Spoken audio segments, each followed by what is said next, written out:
Hello again, everyone. Good afternoon, as the situation is. It's already 12 noon here.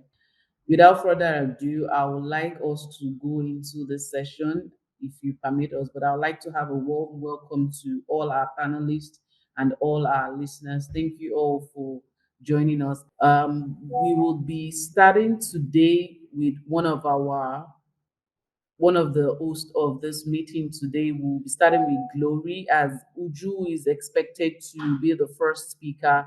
Unfortunately, could not come back on here right now, but I'm sure she will be able to join us before the session elapses.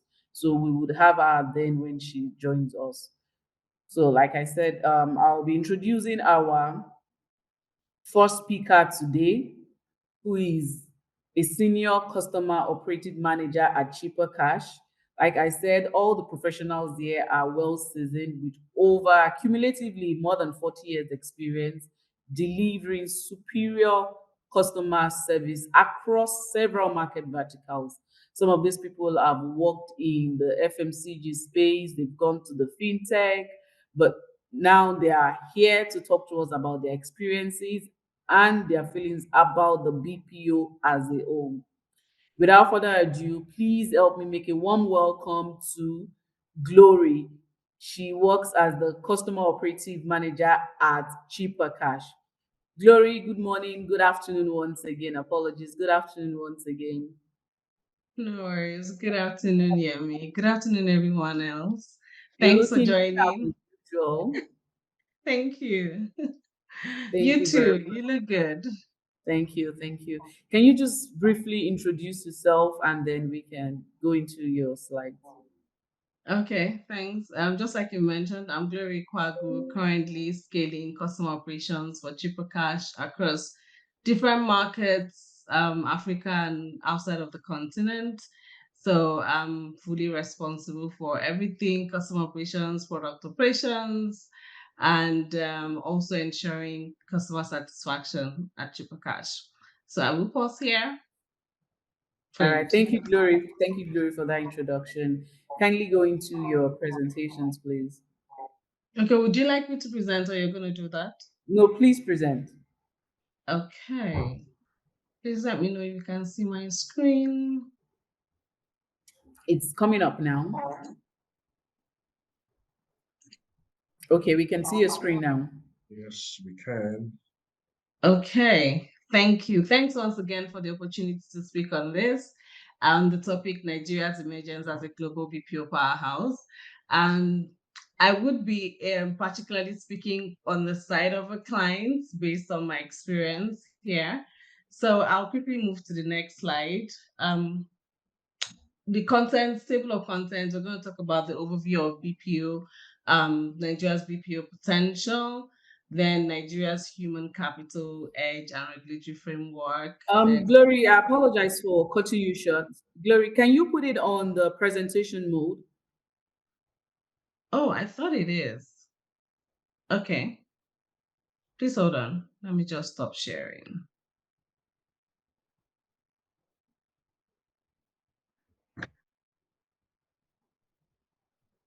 I thought I just did. It's showing on my screen. Probably because I have two screens. The other screen looks good, but this other one doesn't look good. So I'm just wondering what's going on. I don't. It's not showing here as presentation, but I think it's we can So I think we understand the can proceed. flow. It may just We have can to do with proceed the with that. settings on the Meet, Google Meet. So I think that will be what is restricted. Oh, okay. But are you able to see at all? Because my entire screen Yes, is yes, Yes, covered. yes. yes. Okay. All right. Sorry about that. Just take it at the top again. We'll first look at the overview of Nigeria's BPO potential and Nigeria's human capital edge and regulatory framework. We're going to look at global connectivity and economic advantage, then emerging BPO trends. Then if you have questions, please I will be happy to take them. So looking at the overview of Nigeria's BPO potential, as a client, using me as an example, being a client of BPO, I think there's a lot of opportunities for Nigeria here. Let's talk about the demographic advantage. Nigeria alone, we are over 220 million in population. And when you look at my next slide, I'll break it down a little bit more so you see how that is advantageous for us here. It's a huge opportunity for Nigeria to be like the hub for business process outsourcing. So the demographic advantage, economic advantage, regulatory advantage, and technological. I'm going to explain this a bit more in the next slide. So I'll quickly just jump to that slide so we can look at it a bit more. So in terms of the demographic dividend, we're looking at youthful population. Out of a population of 220 million, we have over 70% under 35. So what this literally screams for me is energy, is strength. And you need this energy, you need the strength to actually get a lot done. So we have this number, this percentage of the entire population being youths. There's huge opportunity there for youths to be employed in terms of business process outsourcing. Then we have the digital and tech savvy talent. I don't know who doesn't have a phone in Nigeria, apart from children. Even if you go into the villages, you would see everybody has phones. At least they have phones that they can browse, and many of them have access to the internet. We can already see what is even going on today. Lots of, literally almost everybody is creating content. There's access to the internet, there's access to digital tools. So it just makes it really advantageous for us. Even for remote work, in particular, if you want to employ somebody in Lagos or you're outside of Nigeria, you want to employ somebody to carry out work for you, even in other states, that's really easy at this point. Then Yemi mentioned this earlier about English language proficiency. I will agree that you find many Nigerians that speak really clear English without the accent when compared to other African markets. At least I work across different African markets and outside of the continent. There, of course, in other African markets, you have people who speak clearly, but the chances are slim. But in Nigeria, you would always see people and meet people who speak clearly. Like, you'll be wondering, oh, are you Nigerian? Like, they will ask you that, oh, you're Nigerian? Oh, what part of Nigeria are you from? Although we still have people, our accents, but there are people who speak clear English. This makes it really easy for international clients. Like, onboarding really very easy, very seamless. Then we look at the entrepreneurial mindset. So when I was doing this slide, something came to mind when I got to this point, and we're always saying a lot of things have happened in Nigeria. So many things have actually occurred, but somehow you always find Nigerians standing strong. We always find ways to fix the problems that are happening. Even if you can't fix the entire problem for the whole country, of course you can't, but for yourself, you always find a way to push forward, to move forward. That mindset is what you find with many Nigerians, especially the young population that we have. So that kind of mindset kind of pushes people to want to stretch and do more. And having that kind of talent makes it very easy for international clients to want to outsource their work to Nigeria. All right, so that's pretty much about the Nigerian human capital edge. I'll move to the next one that talks about an enabling regulatory framework. So one of the things that I, as a client, I'm very big on when I'm trying to outsource to a BPO is our data protection. It's very important to know that our client data or user-based data is well protected. It should not be leaked at any point. It shouldn't be sold at any point. So every potential client would want to look at, is this business certified to handle this kind of transactions or handle this kind of interactions? Are my user data safe? So I remember one of the times I wanted to outsource to a BPO, and I walked in to just do some site walk around, and I heard on the at the background, I hope nobody has their device on their system, nobody has a pen. It got me a bit excited that, okay, PCI-DSS, that is really being observed here, because those are things that international clients look for, not just international clients, even within the country. everybody, potential clients look out for that. Like, it's important to know that their data is safe and is protected.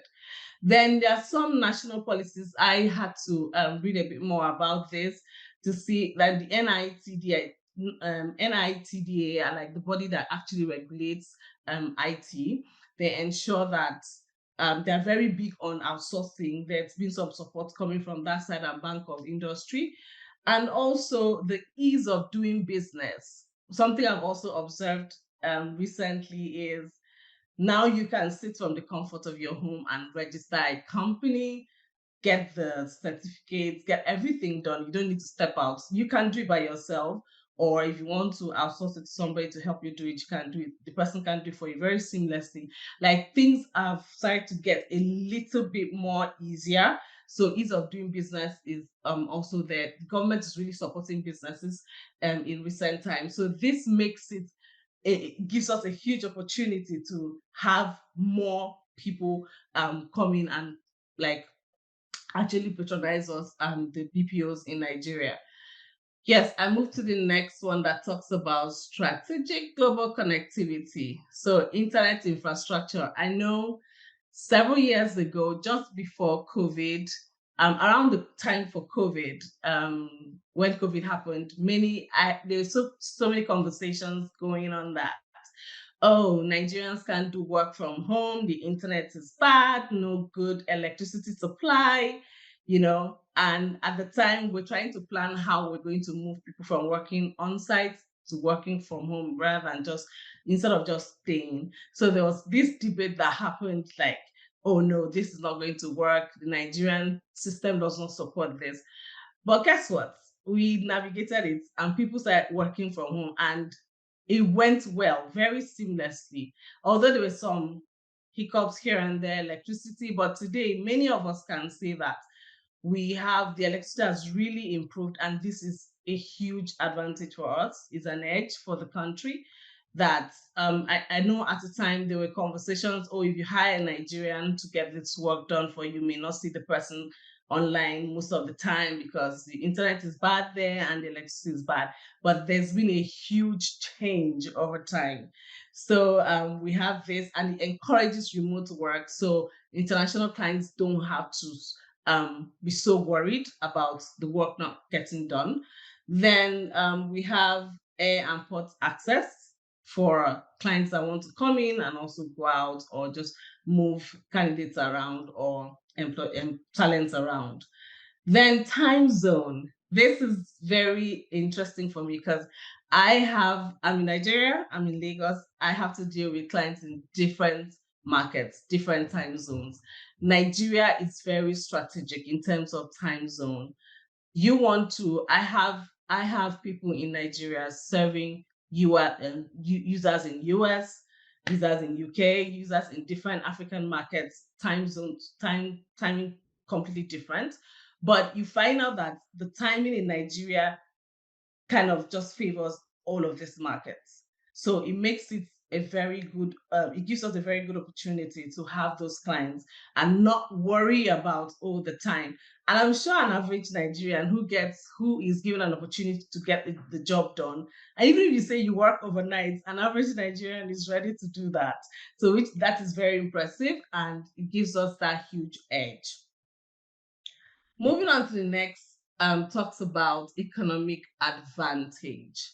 So I'll start with currency valuation. So in terms of currency valuation, we know what has happened over the past couple of years, how Naira to dollar, the fluctuations and the deepening. That, for international clients, give the opportunity to cut costs. They would, rather than have maybe BPOs in their area, they would rather come to Nigeria because it's a cost advantage for them. And also labor cost efficiency. Labor cost efficiency has low strategic importance, but also very serious economic impact. So you have people here that you can hire and pay. Like, this is referring to international clients. You hire people in Nigeria. For them, it's cutting of costs, but I mean, for Nigeria, it's a great thing that we have that. Then the job creation part, having more clients coming to actually patronize the BPOs in Nigeria creates more opportunities, more job opportunities for the youthful population that we have. So that's a good thing for us. And also growing local markets. So we have a lot of growing local market drives economic impact but lacks strategic depth. So we have local markets, people that are also Nigerians within the country that are also outsourcing to BPO, which is a good thing for us. Then, am I not moving too fast? Am I moving too fast? Shaping the No, I future. think your pace is good. I can follow your reading as Okay. well. You're not moving too fast. Okay. All right. Thank you. So shaping the future, that's looking at emerging BPO trends. So one thing that really got me when I got this to speak about this was the vertical specialization. This really got me. So I'm looking at a world where we we start to specialize, BPOs in particular start to specialize. I have done a little research though, and I find what I found is that many of the BPOs we have are generalists. So is there a world, or when I'm looking at a world where you have BPO starts to specialize, if you're solely focused on maybe agro-tech or technology businesses or commercial banks or oil and gas sector, if that world would be great. So speaking from the points of a client, I would like to have a plug and play BPO where, oh, they're specialized in fintechs or they're specialized in anything financial services, and oh, I come in and you're literally plug and play. That would be really great to start seeing. Then the remote and hybrid models. This is already happening. It's happening. I've had to work with BPOs who actually handle this, which is I think is great. It's something that we never really used to see before COVID, but COVID made a lot of changes. This is actually now very possible. We see these trends a lot happening, which is great. Then indigenous BPOs, development of tailored solutions for local BPOs. So I know at some point we used to have like BPOs from outside coming. Macte is a Nigerian BPO, which is really beautiful and great to work with. But you see other BPOs, traditional BPOs coming to Nigeria, but it's great to see that Nigeria as a country has their own BPOs that are really, really, really, really growing. Then upskilling and certification is another trend that is being seen. Before people would be like, oh, you need to finish school, university before you could go apply for work.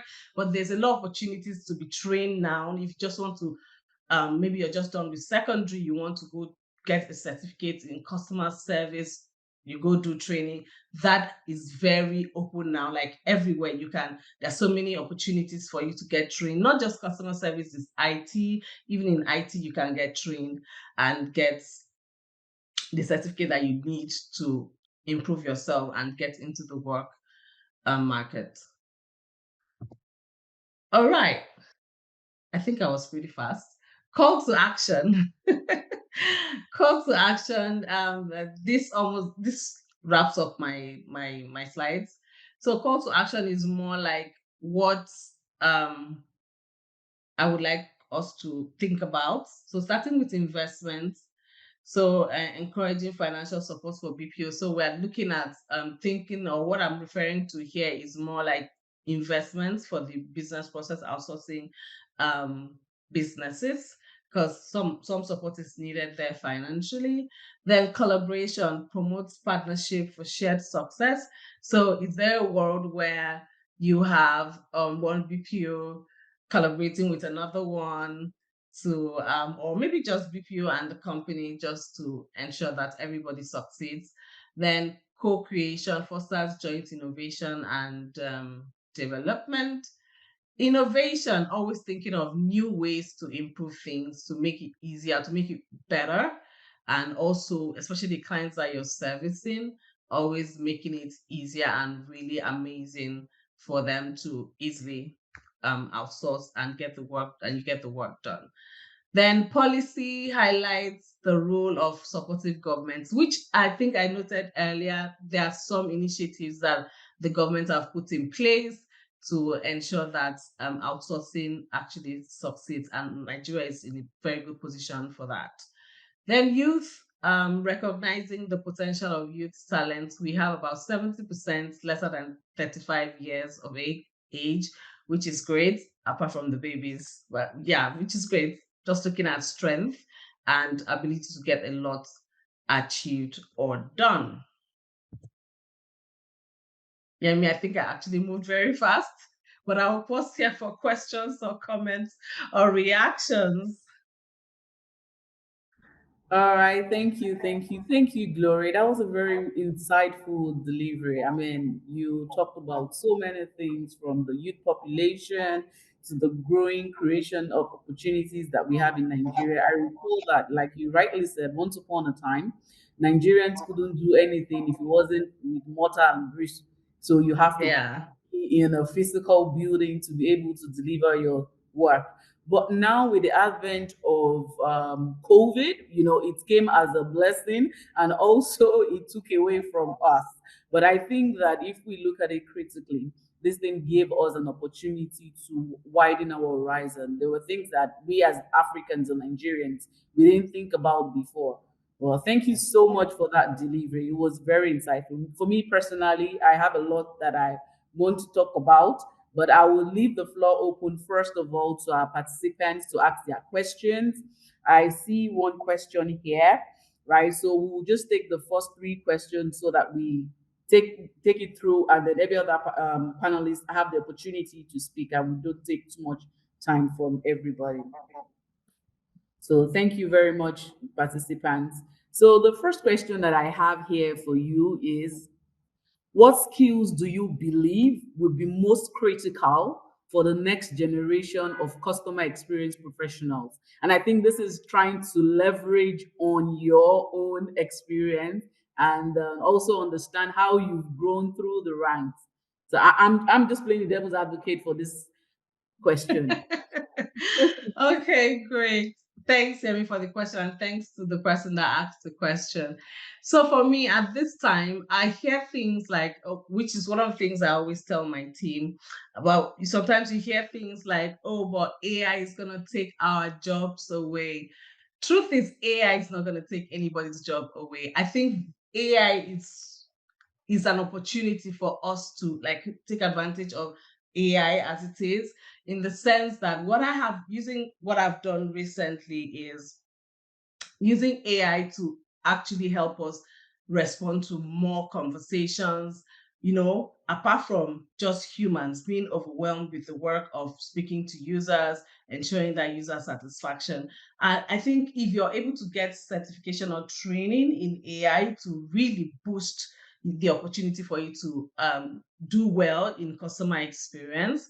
And also, apart from that, what AI has done for us, and we're still working, everybody's still working, but you being able to leverage artificial intelligence at this time really helps you get a lot achieved. So typical example is, if using just normal human quality assurance analysts, for instance, how many of those people and how many of those conversations can actually be reviewed?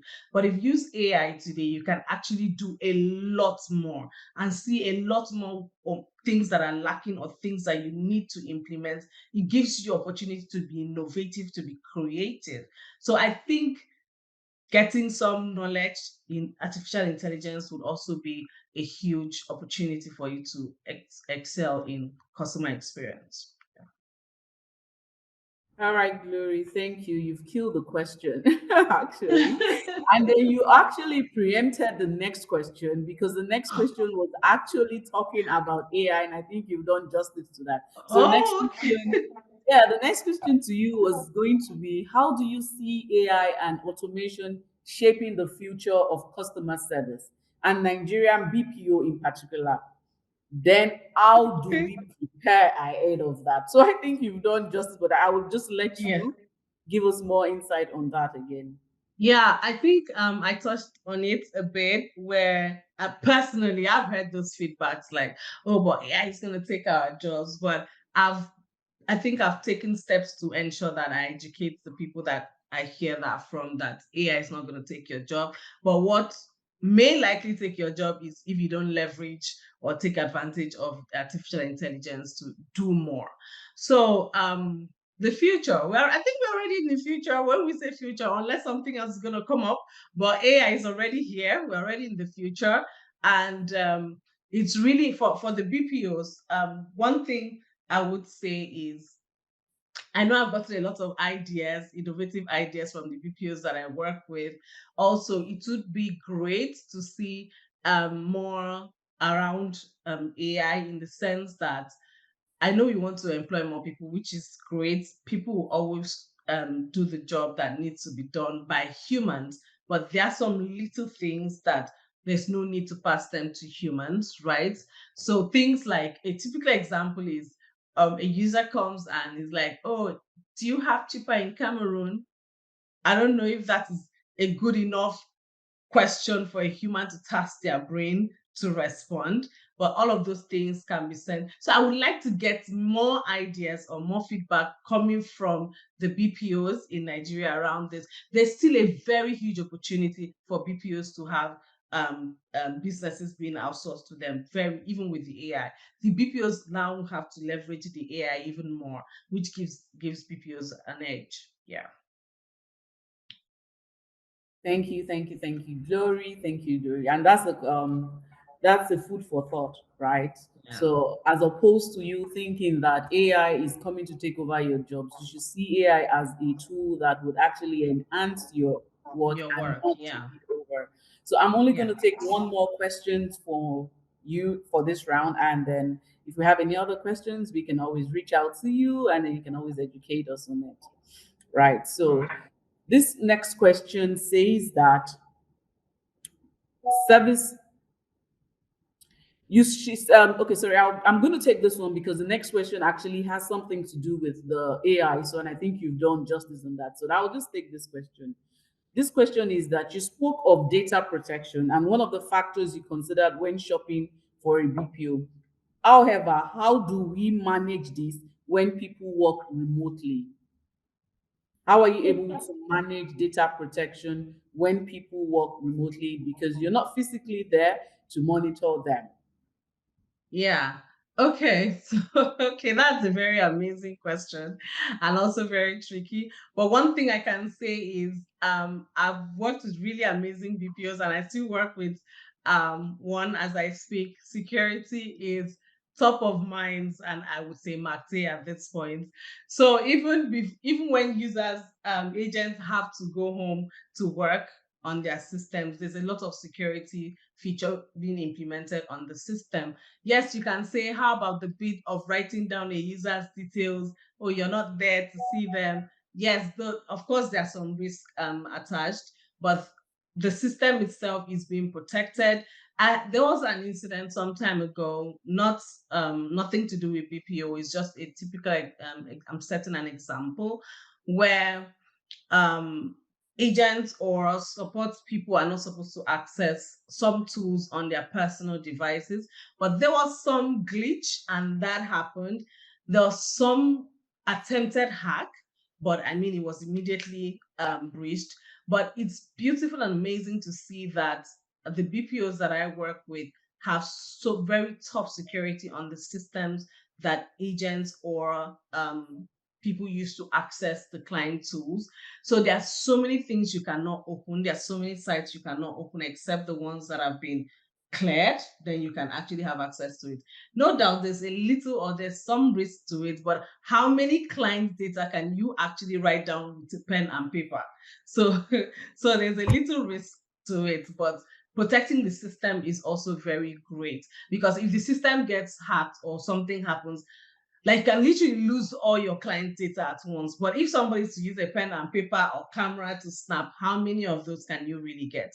I agree there's a little risk to it, but having those protections on the system that they use to access the tool, and also client tools, you can't just access them on any tool or system that has not been cleared. So I think that security also helps out there. Yeah. I hope I All was right. able to clarify that to the person that asked the Yeah, question. to the best of my understanding, I think you were able to uh, give justice to that question, because the question actually triggered something within me as a BPO operator, as myself. I'm sitting down here and I'm thinking to myself, okay, I have people that work from home using clients' information and all of that, but there's this old adage that the devil is always in the detail. You can never be too sure. You should Sure. always, I would also encourage that we do the training and the retraining of these people, just so Yeah. that they understand the reasons you're telling them not to do what they To would do do. that.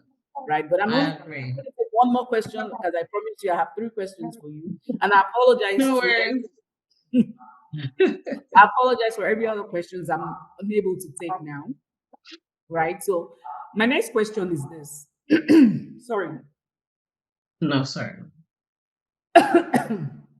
This question is choking me. I hope I don't get choked too. So the question is this: service vertical specialization for the generalist BPO, because I hear you talk about some generalist BPO. What is the future? Do we still have any potential, or what areas can they look into for the service verticals? Okay, it's actually choking. Just my thought. I said that based from my point of view as a client, it would be nice to have bring on board a BPO, and the BPO is literally a plug and play. They fully understand. I'm in the financial service industry, so it would be great to have a BPO come on board and they really understand. Oh, what can actually go wrong? Oh, failed transaction, onboarding, these are how you resolve these issues. The only thing may be the difference in the process or the tools used in handling it based on the different clients. Of course, there's a future. Still a very huge there's a very big future for even the generalist BPO.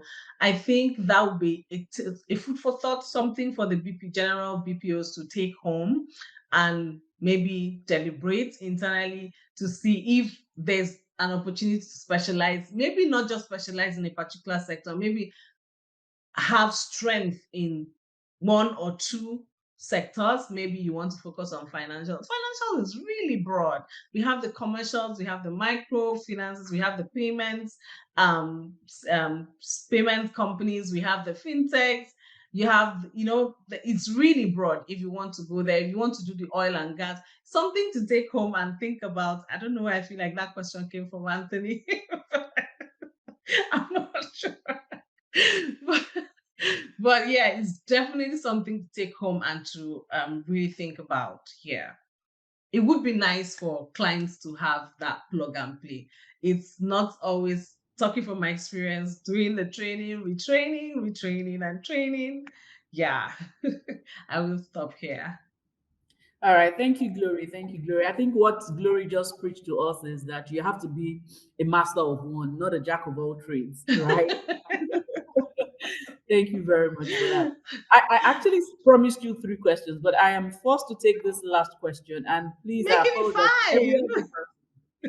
Now, I am still maintaining the three. I am still on number three. So this last question now is from someone that says that what advantage does Nigeria have over the Philippines, India, Pakistan, and the traditional established BPO centers?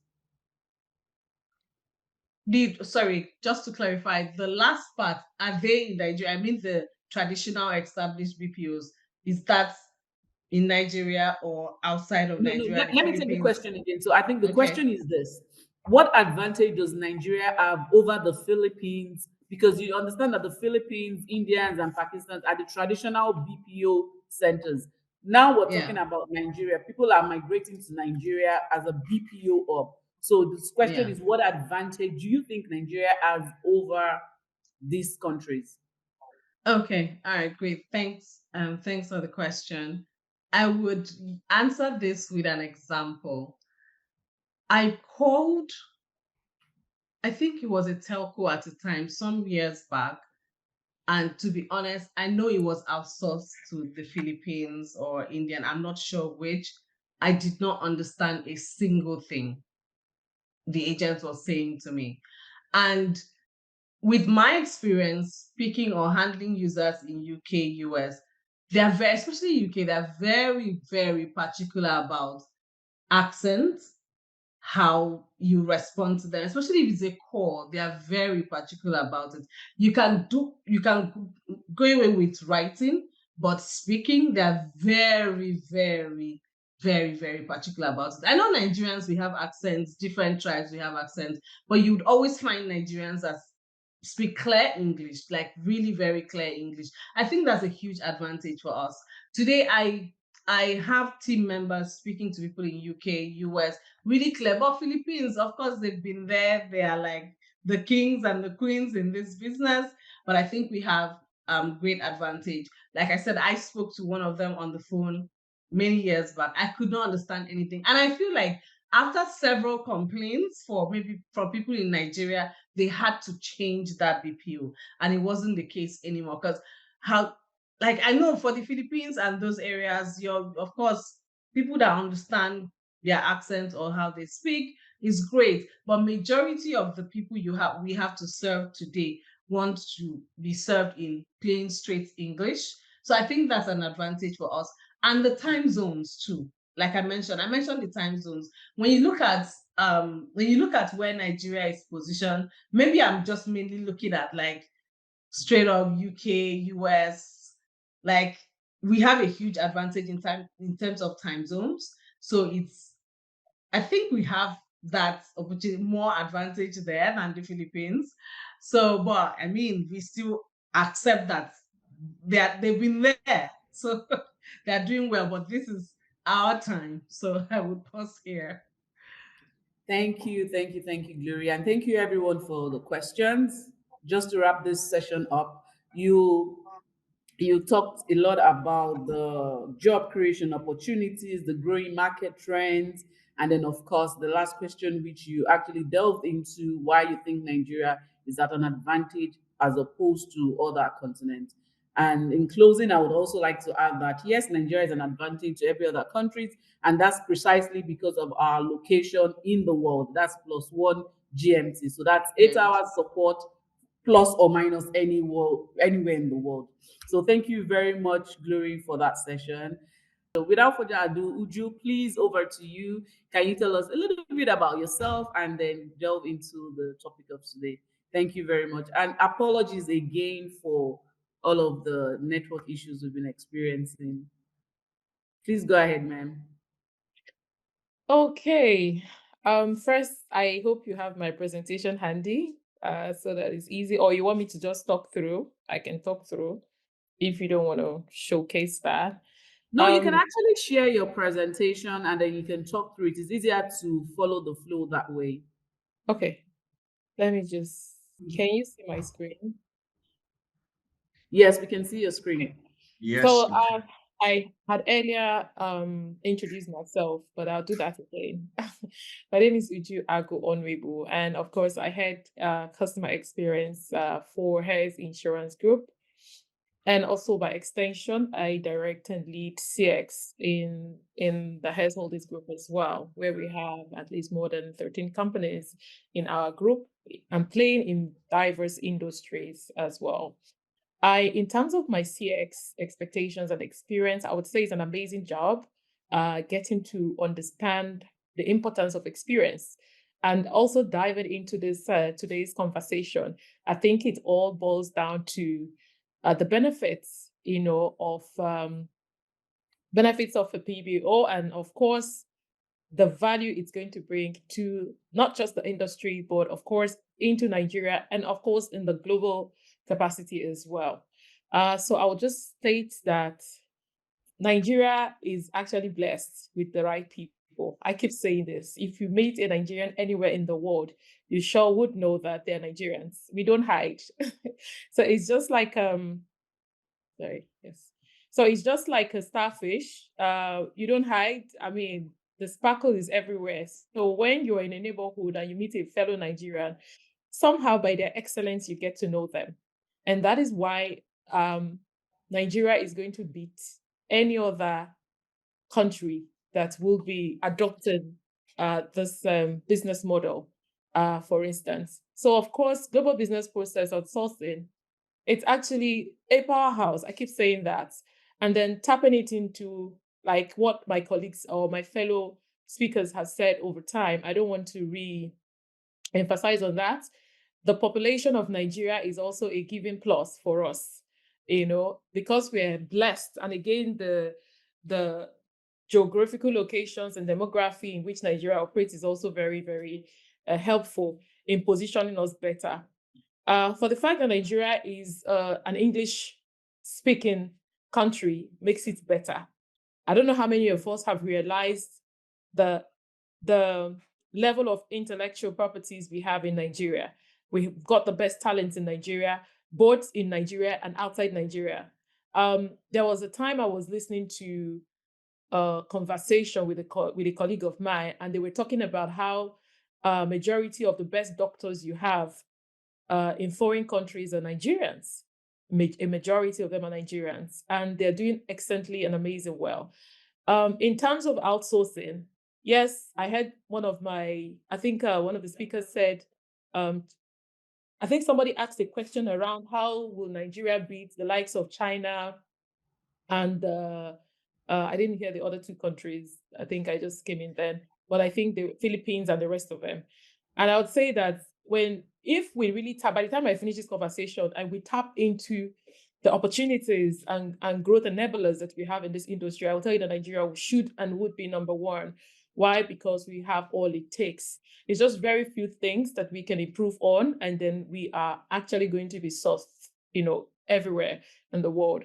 For China and the rest of the world, like you said, they're not English speaking. So it's actually very difficult sometimes for their contact center to operate in the maximum level that it should operate because of their English speaking, will I say, deficiency somehow.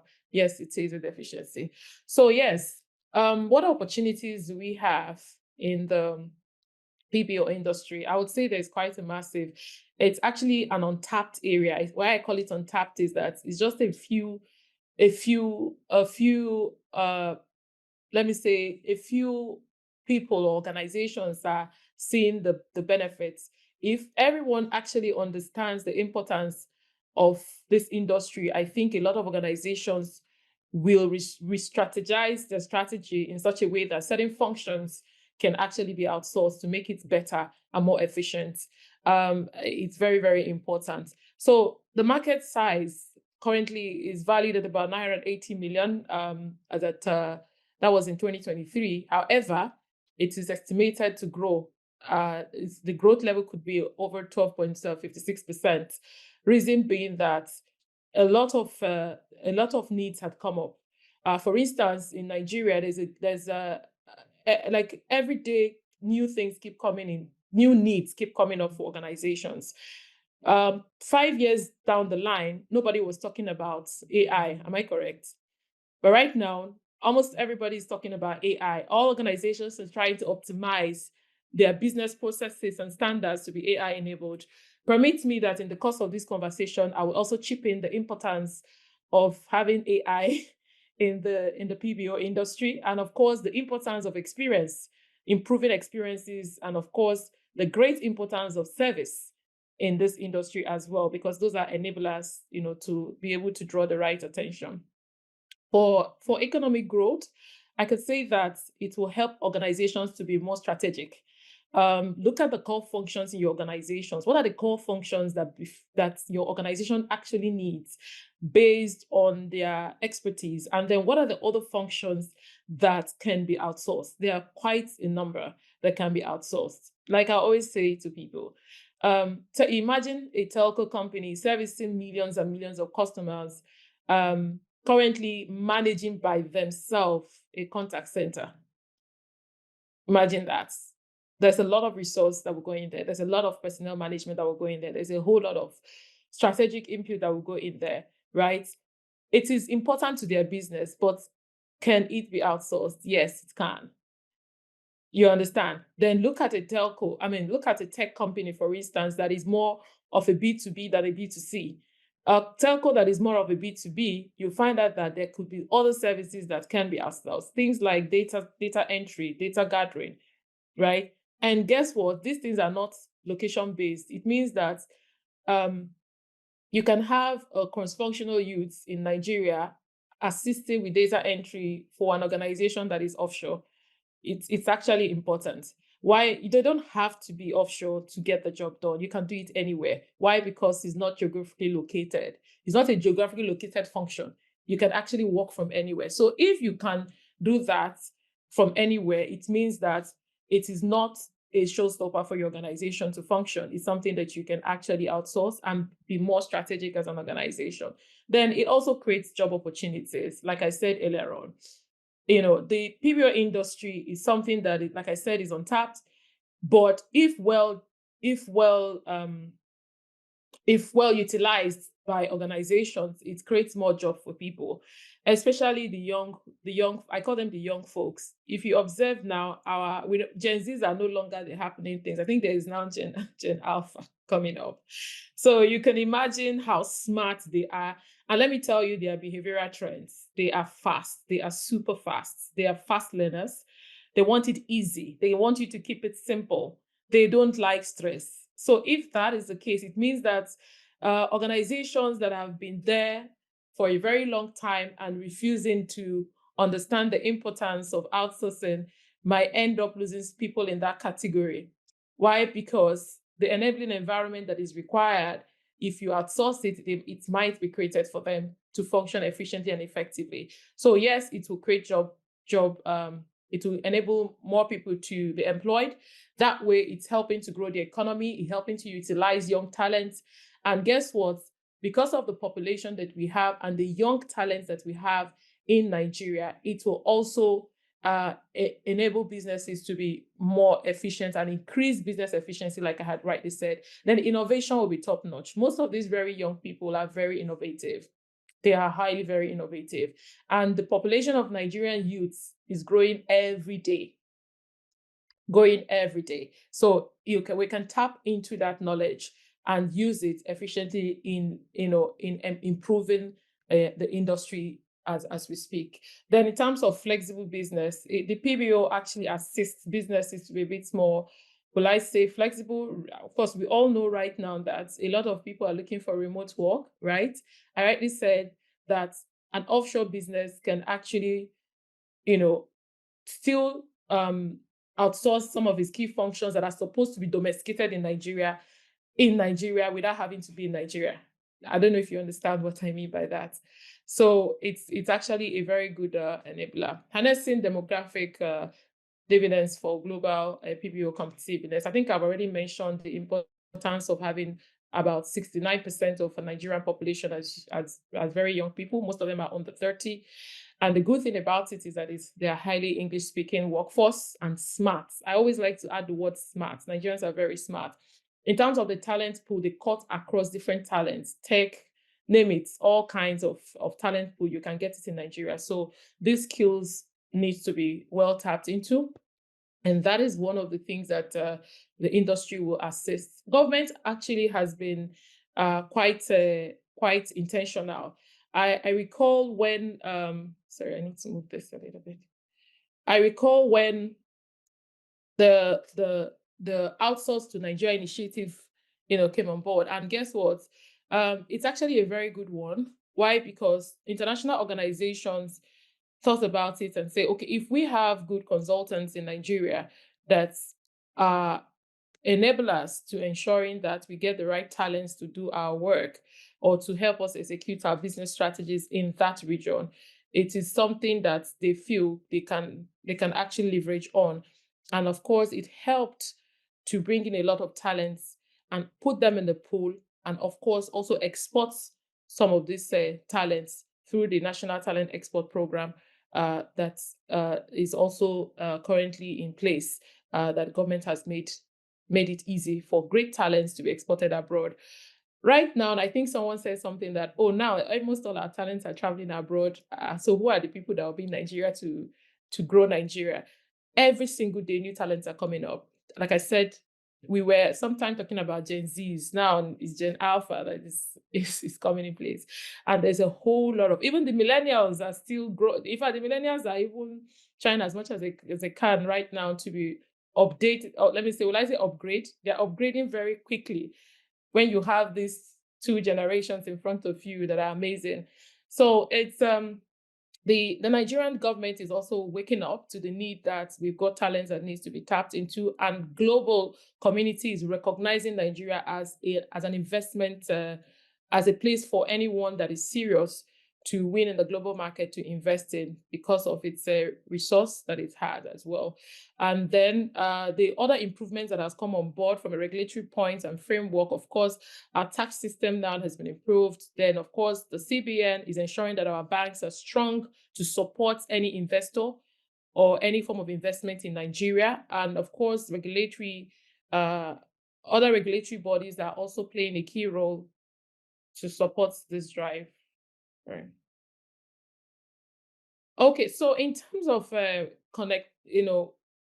opportunities, strategic opportunities that are available, we're saying that location is very key. I heard one of the speakers say something around, because of the way Nigeria is located, is like, I would say Nigeria is like a central hub of talent. Everybody wants to work or rather do business one way or the other with Nigerians or in Nigeria. That has also helped out. And the fact that we actually have the population, it's also very helpful. That it has also been helpful in the global markets as well. Then assessing the market. I don't know how many of us, of course, I'm just trying to make this a little bit interactive. We've heard about the free trade zone, right? The concept around having the free trade zone. It's actually been very, very impactful.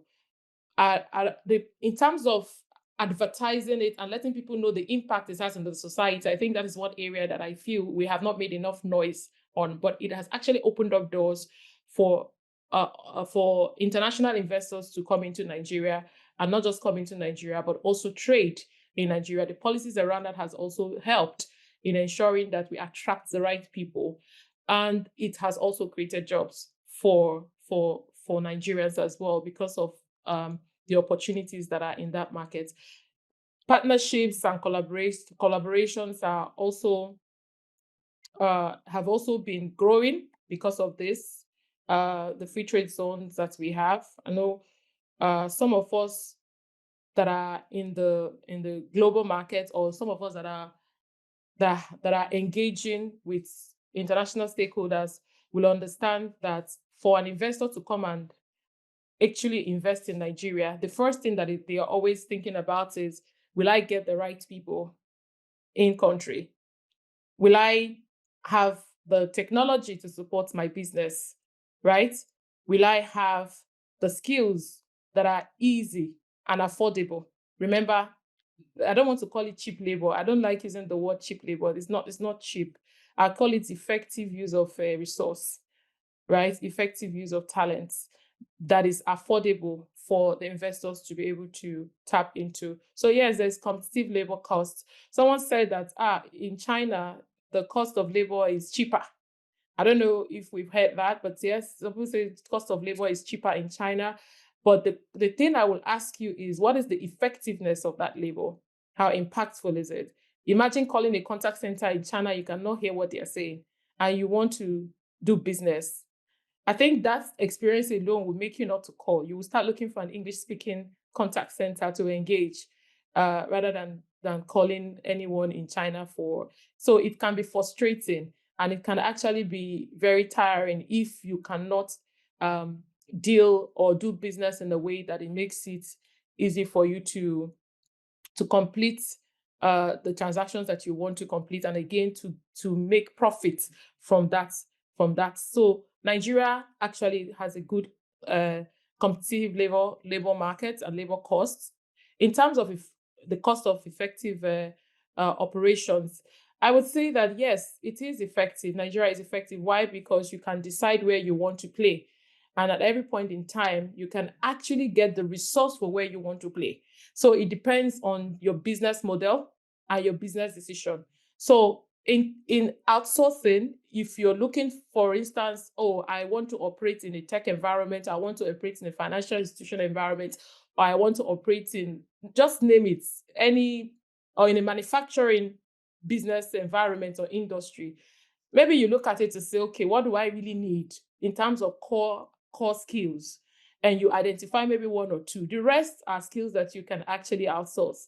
For instance, why do I need to do all the hiring myself? If, for instance, I need people that would be in the field at all times, or I need people that will do a certain function, you find out that it's easier. In Nigeria here, where we have the population of young, smart people, it is easier for you to get those kind of talents that you need for different kinds of job that you need. In terms of expertise, talent as well, we also have that we house in Nigeria as well. So when you outsource some of these services, the companies will assist you in getting the best skill and the best talent that would that would befit your business, and also give you the best outcome, and reduce your operational cost. I always say this, it reduces what? Operational cost. Let someone else think about it, help you bear the burden while you focus on the strategic things that you need to focus on, without reducing the expected outcome that you have envisaged. Quality of service. Like I said earlier on, service is absolutely necessary for a successful outsourcing business. Is very, very necessary. And in the outsourcing business, that is one key thing that they actually look out for: the quality of what they give out and the quality of what you also get, as a business. So in Nigeria here, it is something that every outsourcing company and every outsourcing business looks out for in their model. If you outsource your contact center, for instance, I'm giving an example, to an outsourcing company, they are very intentional about the quality of service they give to you, because that is they have specialty in that space, and they want to ensure that they deliver value to that organization, while the organization focuses on other things that are also important to them. In terms of shaping the future, that is to say that the PBO trends in Nigeria. So yes, it started basic, but currently what creates the niche in this industry is how the industry has been able to use specialization, right, to achieve results. And the importance and infusion of artificial intelligence is very key. So for the industry to get to where it should be, and someone said, can we compete with China? I can tell you that maybe China, for now, might look like it's winning because of their infusion of artificial intelligence. For instance, jobs that are meant to be recurring jobs, I call them recurring jobs, that is routine work, right? Certain routine work can be taken over by AI. Certain responses can be taken over by AI. In fact, currently right now, some organizations are building in AI into their contact center. However, if you ask me, I would say that, does that take away human engagement? No. It's just what we call an infusion of AI, meaning that you still have the human elements, because we like to relate with people. You cannot take away that emotional connection that you want to have with people. But infusion of AI makes it smarter, especially if there are going to be routine functions. Then in terms of business process reviews, when you look at the need as an organization, right? When you look at the things that you're doing over and over time, is it adding value? If it's not adding value, you take it out. And if it's adding value, you optimize it. How do you optimize it? Which of these processes can I automate? So digital transformation comes in, right? To say, if I automate some of these processes, I will get a faster outcome. Am I correct? I'll get a faster outcome. Yes, I'll get a faster outcome because I'm bringing in digitalization. So in shaping the future of PBO trends in Nigeria, we should continuously look at optimizing every business model with AI and digital transformation. The new business models and opportunity. It's one thing that is certain is that for every business need, there is a model for it. And it's not a one size fits all. The great thing about outsourcing is that it looks at the specific need and the specific outcome that you want to achieve, and it applies the right model and the right technology to drive that model. Everybody talks about contact center. Contact center is not the only thing that is outsourced. HR, resource management is outsourced. Some of us don't understand that right now data is key. In fact, data is money. That's what they say. So a lot of time and a lot of organizations are investing in data. So data gathering is one big force that will help to reshape the PBO trends in Nigeria. The more data we're able to get and utilize it, it will bring the transformation needed in this industry. So every outsourcing organization makes data a very key instrument for transforming their businesses and also helping to transform any business that you are also working for. So those are the future opportunities that you have. You have access to data because you're working, the industry is servicing different segments of needs. It has opportunity to gather data, capture data, and then you can utilize this data for extensive transformations. I would say that key thing that we need to understand is that for growth to happen in an organization, you need to continuously improve. And somebody said lean process is the way to go. I don't think it's called lean. It is called optimized process. So you look at what works and what doesn't work. What can you keep and what can you not keep? If you look at your core business and core strategy, the things that are not core to your business need, not like they're not important, but they're not core in terms of technicality, can actually be outsourced. And then in Nigeria, we have what it takes to, to take care of some of those needs. Either you are a B2C company or a B2B company. The outsourcing business is one key area that can help make your business smarter and make you stay focused in the things that you need to stay focused on. The call to action for me is that technology in all that we do should be fully utilized. And then the key talents for me, like I always say, is look at the young talents and use them efficiently and effectively to achieve results, helping them grow. Because if they grow with you, the likelihood of them staying longer is also there.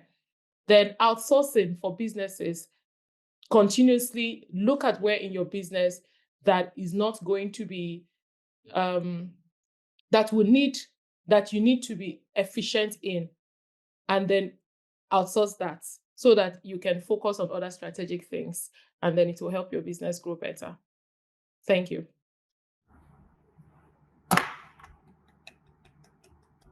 Thank you, 𝐿𝐸𝐸. Thank you so much for that delivery. One thing has become apparent to me while listening to the previous speaker and yourself is that the BPO is the powerhouse.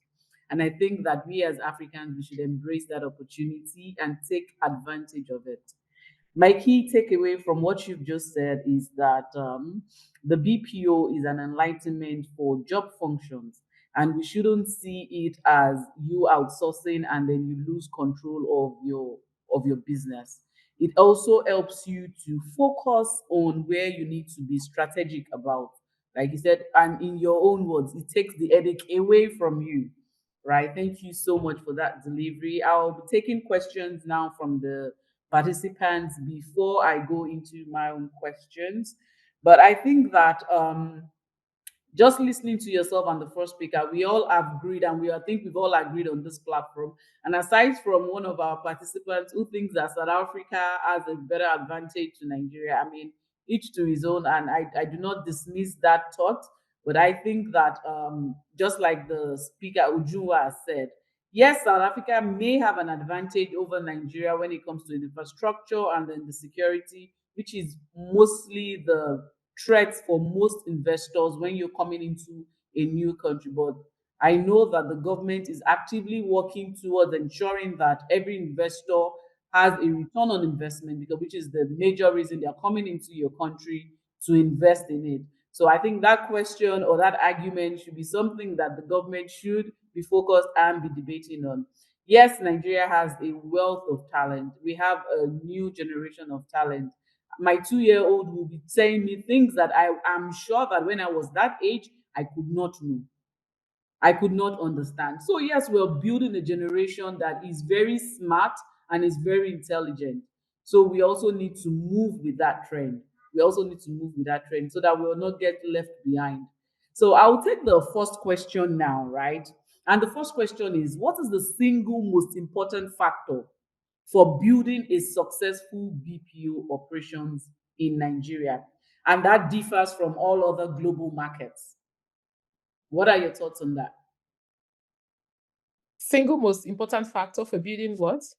For building a successful BPO operation So first is your business. that differs from other global markets. Yes, you need to understand your business model and your Right. targets and your target markets. Because if you say like you said, like other global markets, right? If you Yes. we said all of us echoed something here when I think it's Glory that was speaking. And then even the audience, someone said China when contact center came up. It means that China has designed this model to help businesses with contact center solution.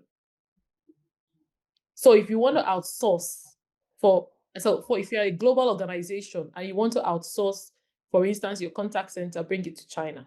They have cheap labor, do you understand? They have the mass markets, they have in fact, they have also the model to support you in terms of technology. But you see, they designed the model based on that market. Now, for you to win, we can say, for me to beat this people that already created a niche for themselves in this space, I can make mine a multifunctional model. And if I can do a multifunctional model and package it, it becomes outstanding. So it's not just, you're not outsourcing to me because you're looking for a contact center solution or a contact center outsourcing company. No, you could even be a business that is in project management and you're known for that. It could be a mixture. So if you really want to win and you really want to outshine in the global market, you need to first and foremost get it right with your strategy. And then what is your target audience? There's this thing they say, everybody, you're a jack of all trade. You could actually be a jack of all trade, but in a smarter way, by carving out the industry you want to operate in and the service that you want to render. It needs to be clear. So that way, globally, when they think of it, they think of you. So if a business is coming into Nigeria, for instance, and is thinking of, for instance, for me to set up, I need to get this done, but if I have a company, an outsourcing company that can render 3 of the most important services to me, for a start, I would take it and utilize it. So for you to stand out, you have to get your business model right, and you have to have a target market. Either market or audience, as the case may be. Why I said audience, it could be a multifunctional audience. Yeah. Thank you very much. And I hope the question that satisfies your curiosity, the whoever asked that question. Thank you very much, Ujunwa, for that. My second question to you, I think I have just 2 questions for you. It seems like you killed it on all ends. So I have just 2 questions for you.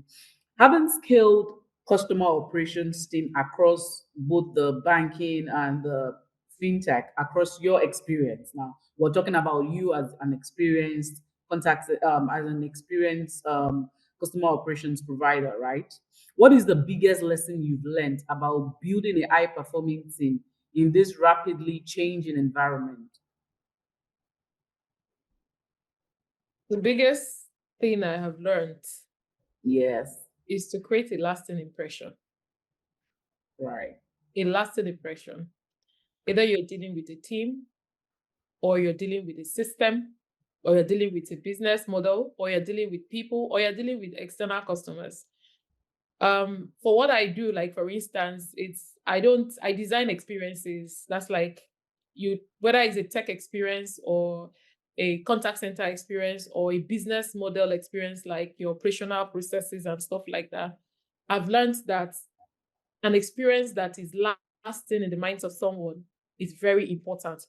People always remember how they feel or how you make them feel, either as a company or as an individual.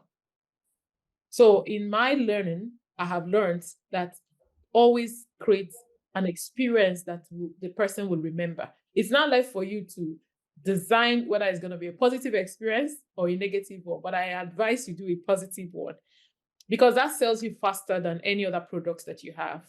Some people don't come to you because of your product. They come to you because of the experience they have, and they stay with you because of the experience they have.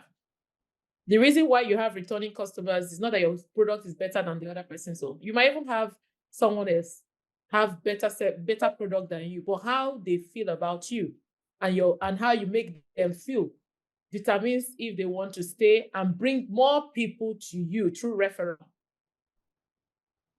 So that is one thing I have learned.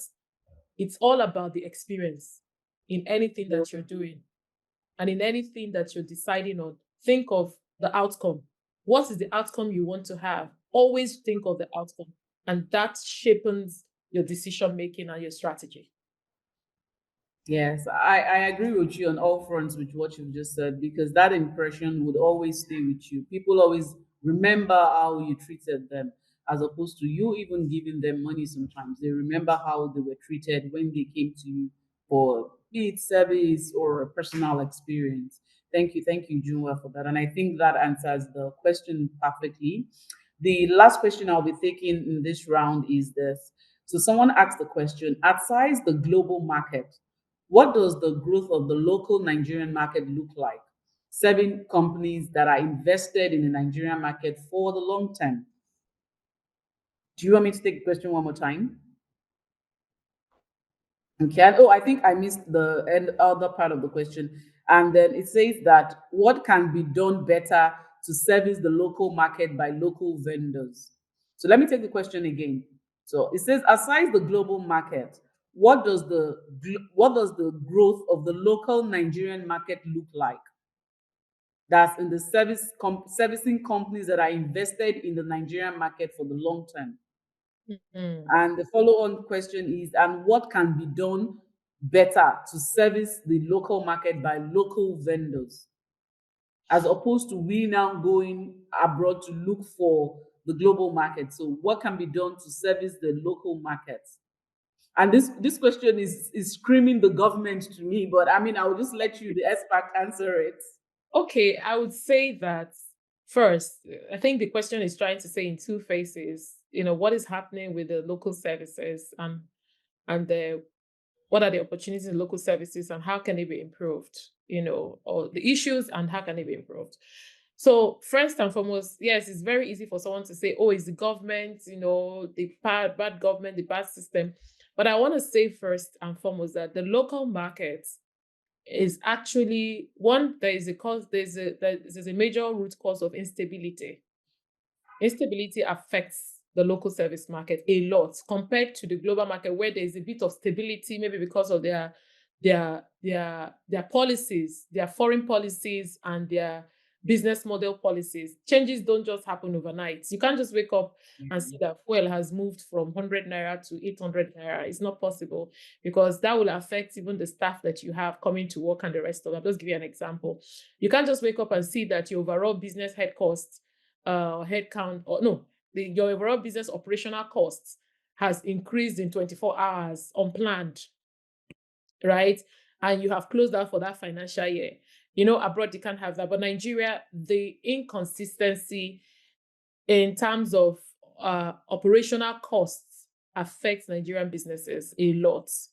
That inconsistency is also as a result of inflationary issues in Nigerian markets, right? Inflationary issues in Nigerian market affect business decisions, and on the other hand, also affects their services. But I also differ in the aspect of service. You can have certain business, or you can have certain inflationary problems affect your business model. But service is more emotional. than product driven. Service is not physical. Service is how you make people feel. That the economy is bad does not mean you should not render good service. But what should happen in terms of improvement is local organizations should understand the need for flexibility and readjustment, but not readjusting the service. You can readjust your business model. You can readjust certain things, that structural things that you do. But when it comes to service, you need to try and be consistent. It is the consistency that matters. So this inconsistency in Nigeria is currently affecting Nigerian market and also affecting uh, the business process outsourcing in Nigeria.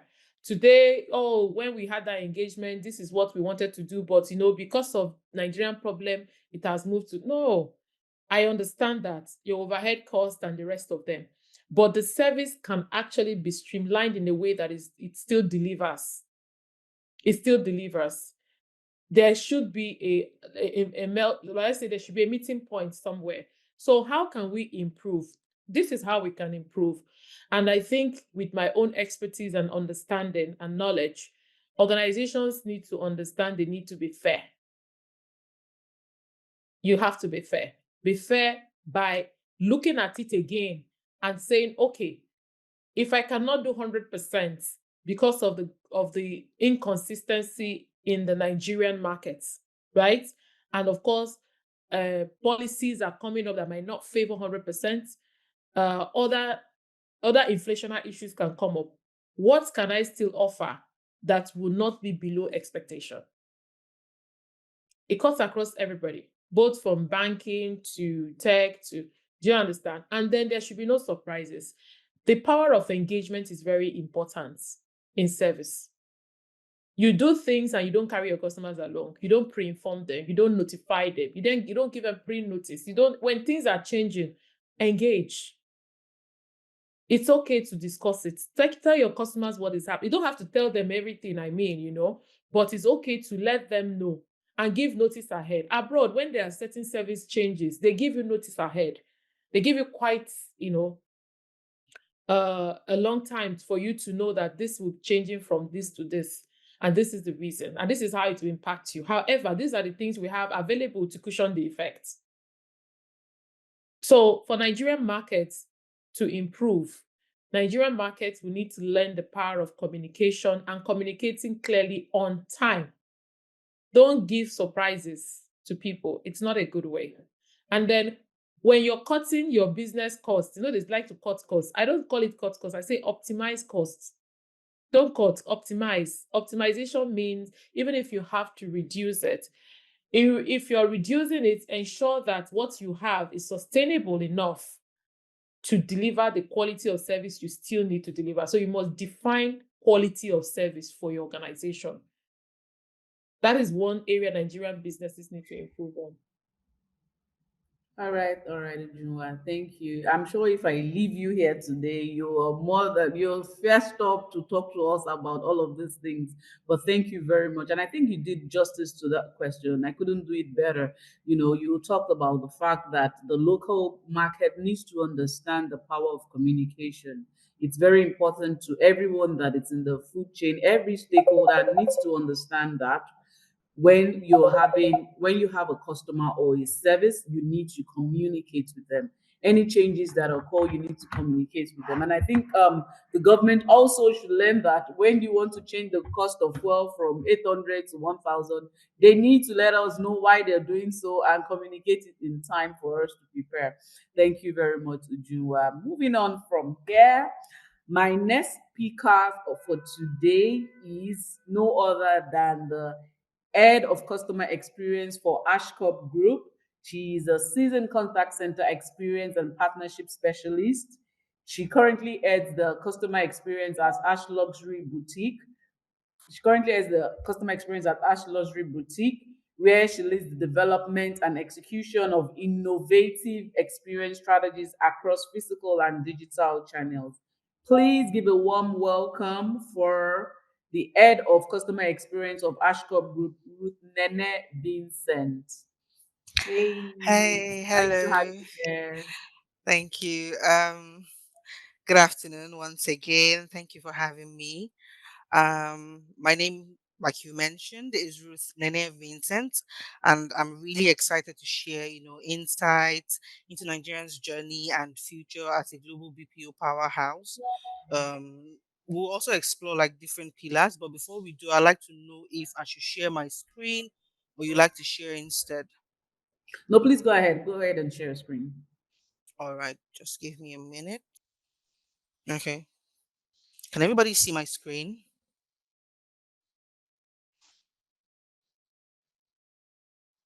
Can you all see my screen, please? Yes, yes, we can Yes. see your Yes. screen. Awesome. Okay. Like I mentioned, we'll be exploring like five key pillars, driving our competitive edge and global positioning. I do not want to take too much of your time to, reintroduce myself because you've pretty much said everything. Um, so today we'll be discussing, leveraging Nigeria's young and growing workforce. I think the speakers before now have, spoken about this in particular.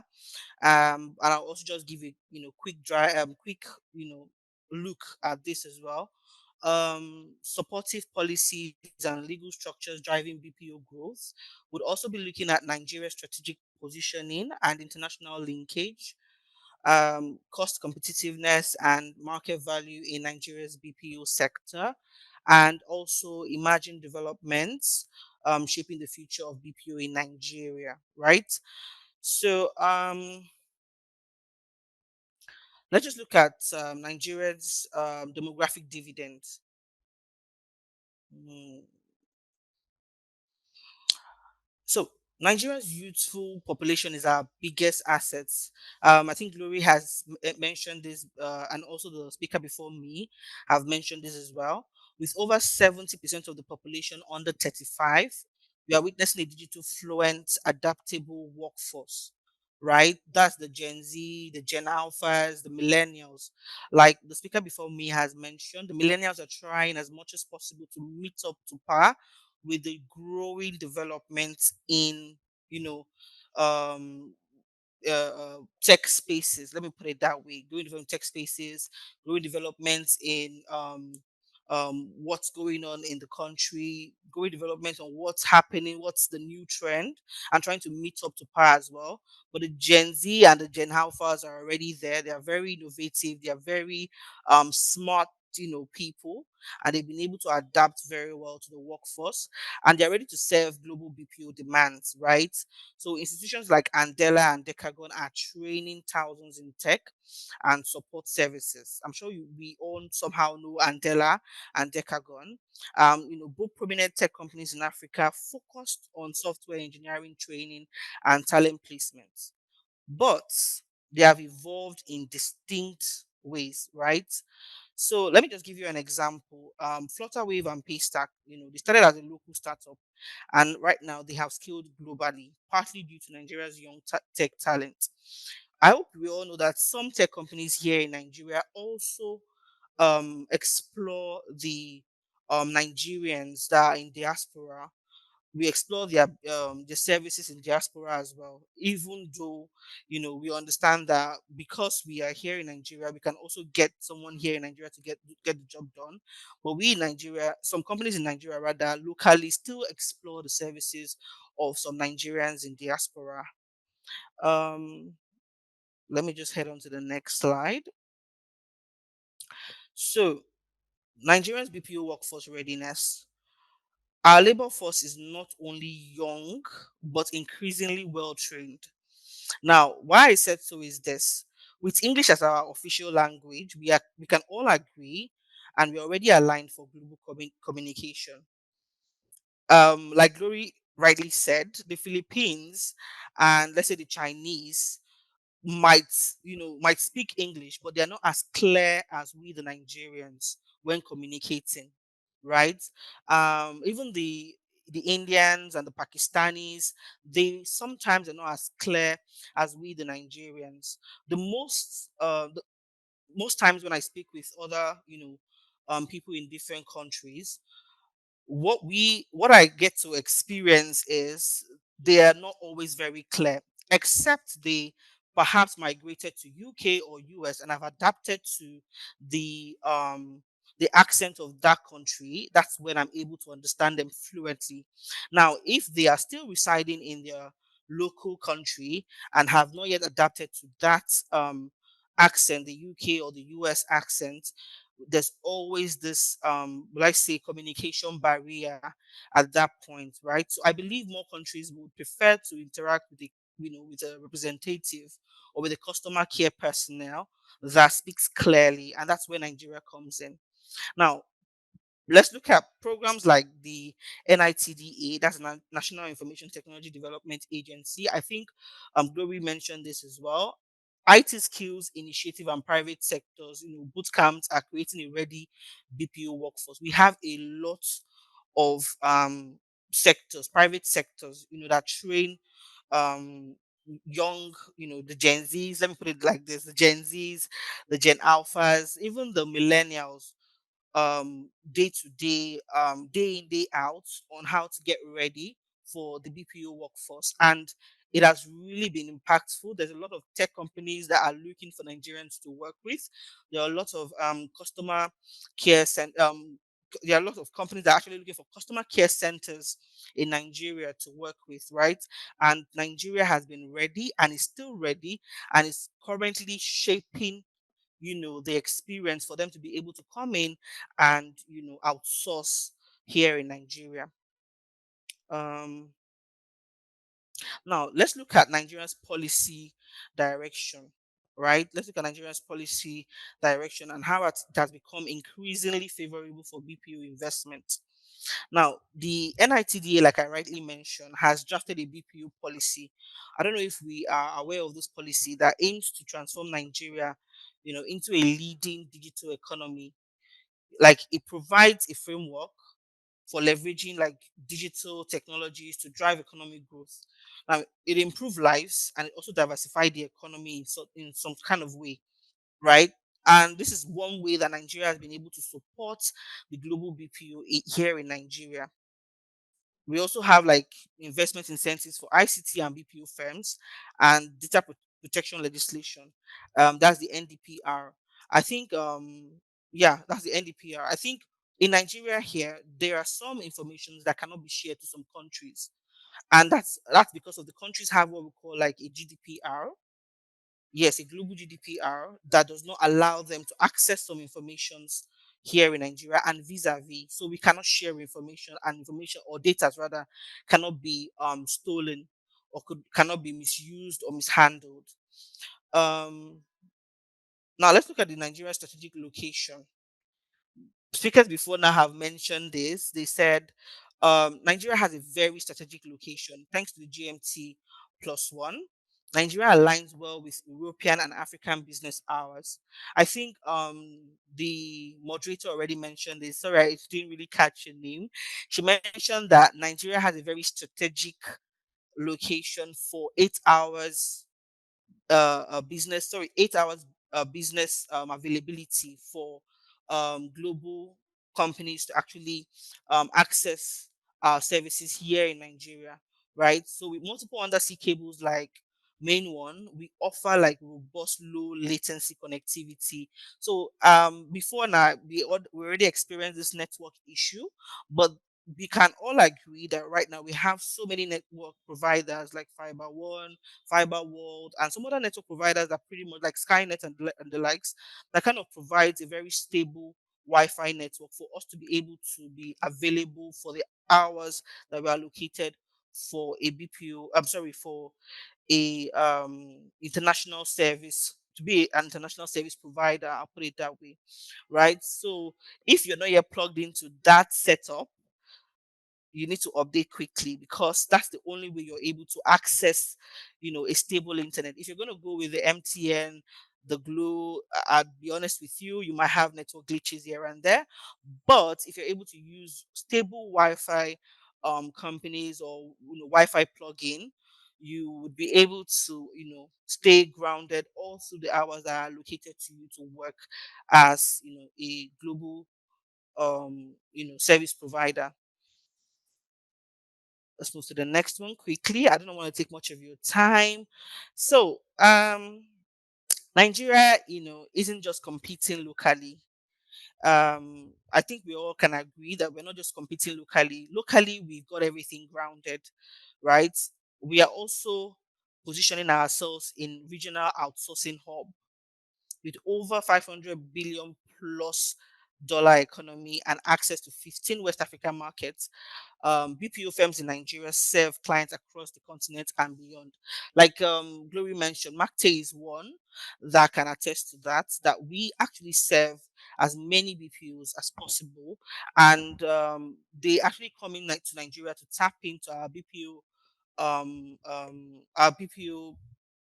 you know services as much as possible, right? Just because we have a lot of advantage that we offer, language wise, communication wise, and even the economy to some certain level. I'll also deep dive on how it's affordable to access our own services here in Nigeria. Someone mentioned China is more affordable, but I'd still stand with the fact that Nigeria is actually more affordable to access our own services. Now, cost remains a major driver. Like I said, our labor cost is significantly lower than that of India or the Philippines, even the Chinese as well, and our favorable currency conversion rates. We can all agree to that. Nigeria offers a high value at a very low cost. Nigerians are ready to take the low cost because we have this idea or we have this belief in our head that it would grow with time. It's important to have the experience. These are some of the factors that we look into while negotiating for a good pay, or let's say a affordable pay, right, for the value that we have to offer. Like for instance, for customer support, there are a lot of information on the internet right now on how you can make XYZ amounts, just by becoming a customer support representative for a global company that pays in, let's say, dollars, for instance.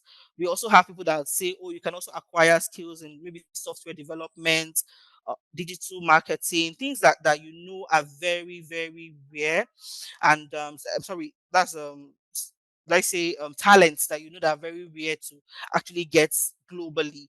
You can learn all of this and then go into the labor market, the global, you know, um, outsourcing market, and then get hired.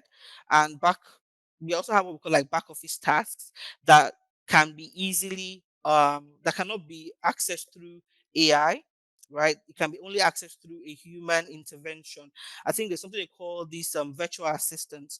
Virtual assistant is something that a human has to actually handle for someone, and this is another part that we actually tap into in Nigeria, and is right now very saturated. Most Nigerians are virtual assistants, and they are virtual assistants for actually a good pay. Unlike every other country that have tapped into global BPO. I'm just gonna give you a quick case study, like tech experts. I don't know if you are aware that tech experts and Outsource Global are like really great examples, and they have trained over thousands of Nigerians in tech support.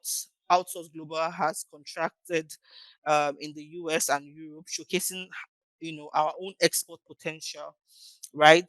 Tech experts is one part that I know for sure has really, really impacted the global BPO for Nigerians over the years.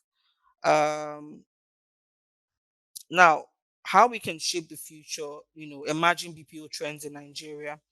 Now, the BPO landscape is evolving, right? We are seeing a rise in remote work thanks to, the COVID-19, like Glory rightly said. Sorry, the speaker before me rightly said, COVID-19 was a good time for us because that was how we were able to realize that we can actually, handle some tasks remotely.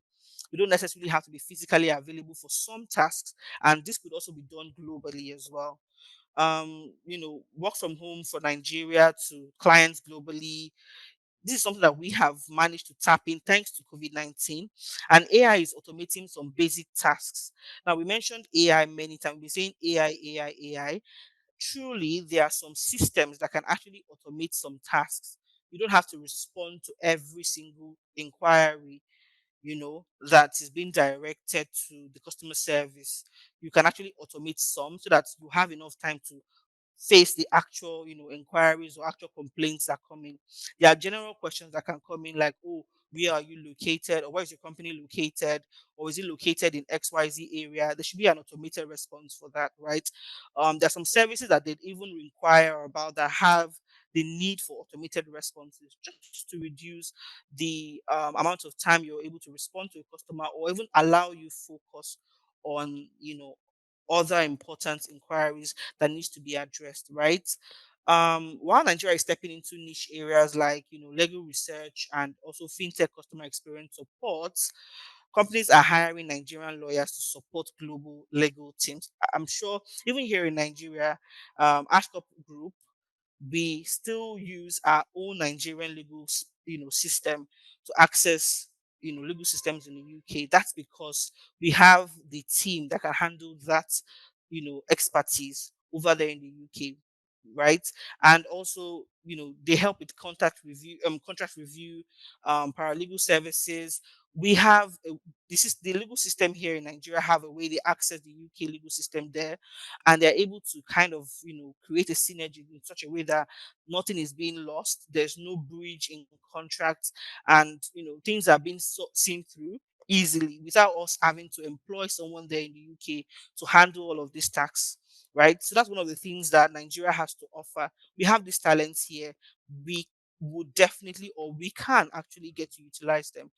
Some people have not tapped into this part of it, but getting to the conversation, you get to know that there are other, apart from just customer service or customer support, there are other aspects or other industries that can actually tap into the global BPO and offer the services internationally.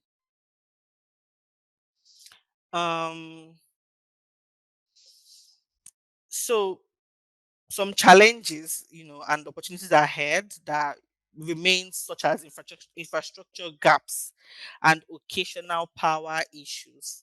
Yes, I mentioned internet, and I said, oh, we've already found a way to fix that in Nigeria. I mean, there are other Wi-Fi companies you can actually use that are quite stable, unlike our, local internet service providers.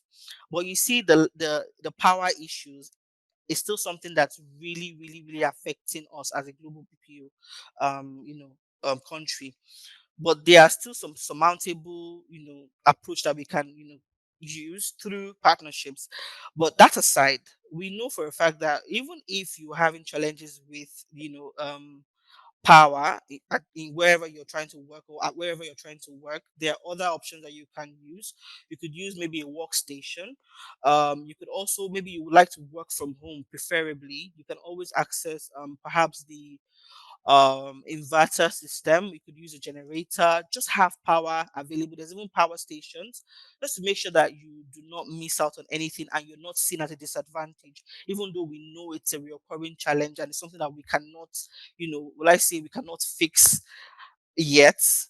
But although the government has to work on it so that we do not see ourselves as a challenge, I'm sorry, as a disadvantage to the global BPO. But you personally, as someone who wants to, center yourself in the global BPO industry, you have to have all of this backup on ground for power to ensure that you are available for the hours that are allocated to you to serve a particular company, right? Um, let's look at the call to action quickly. So to all stakeholders, now is the time to invest, upskill the youth. I know for a fact that there's a lot of webinars going on about these same conversations at the moment. There's even so many trainings on different levels for global positioning. Also, we need support for BPO startups as well. There are some BPO startups that actually need the support of the government, some stakeholders as well, like in the private sector rather, and also we need to collaborate on inclusive policies. Nigeria is one sort that do not, will I say, do not stick to the policies that they've created or work with the policies that they've created and refine policies vis-a-vis as well that would actually favor the people. And it's something that we can actually get to work with or refine, hopefully, as the time moves. With collective effort, Nigeria will not only emerge but lead the global BPO wave, hopefully. All right. So I'm just gonna pause and take questions. Are there any questions for me?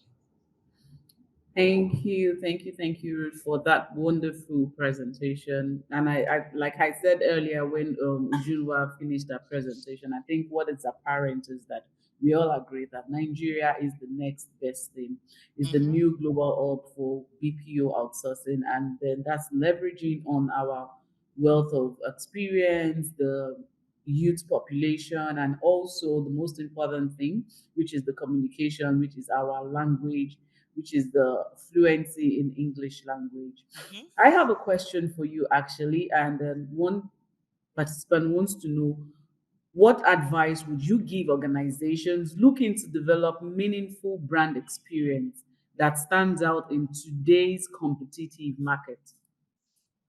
What advice would you give them? So, for a company that wants to stand out globally, you'd have to understand that there are different models of communication. Now, the kind of communication that works here in Nigeria is different from the kind of model of communication that works in UK or US. Now, understanding that this is different would help you shape the experience that you'll be providing to different countries. Now, if usually the communication style is not well streamlined, like the last speaker mentioned, before something changes, you've already pre-informed your customers. That alone is something that we kind of lack here in Nigeria. Things just change abruptly, right? So understanding that you cannot do things like that in UK or US, and that will also transcend to how you operate here in Nigeria would set you apart. I can give you an example. For instance, if Ope wants to scale globally, they have the let's say the chance or the resources to actually do so. Why? Because at every level their communication style and strategy is up to par, right? If a company like OPay wants to scale globally, they would actually make it because they communicate very effectively at every point in their system, right? So I'd say for a company to actually scale globally as a global BPO sector company rather, they need to refine their communication style and also their communication model to suit whatever country they are looking to scale into, so that they do not miss out and do not get pushed away while trying to scale. Thank you. Thank you. I hope that answers the question. Thank you very much for that, Ruth. Thank you for that insightful answer. Yes, yes, yes. We've all agreed amongst ourselves here today that communication is very key. You cannot underestimate the power of communication. It's Mhm. important that when you have an audience, you always carry them along every step of the way. So thank you very much for that. Thank we appreciate you. And we're moving to our final speaker for today. I would not like to call him the last speaker, but the final speaker for today is a specialist in the omni-channel operations management. He is an experienced customer experience manager, not just as a manager, but he grew through the ranks. So he started his career in the communications industry. This is no other person than my very own slave driver, our very own head of customer service here at McTay. Please give a warm welcome for Anthony Ali. Yeah, good afternoon, Yemi. Good afternoon, everybody. Good afternoon Good once again. afternoon, Ruth. Good afternoon, Glory. Good afternoon. I think Uju has dropped. Uju has dropped. But Yeah, unfortunately, she had to jump on another meeting. You know the way we work in a very fast-paced environment, so she had to perfect. join another meeting. Thank you, everyone, for the session. Again, it's an opportunity for us to share. It's also an honor being in the panel with great minds in the customer service space, right? And a lot has been spoken today, a lot. And I think some of this information have already been shared. I would just probably just be taken through and just run through, right? Not to bore us out, but just try me on some of what has already been shared by some. Yeah, has already introduced myself. I currently head the customer service operations and experience operations here at Mate. And a brief introduction of who we are in the BPO space is we currently span over 40 years in the BPO and consulting space.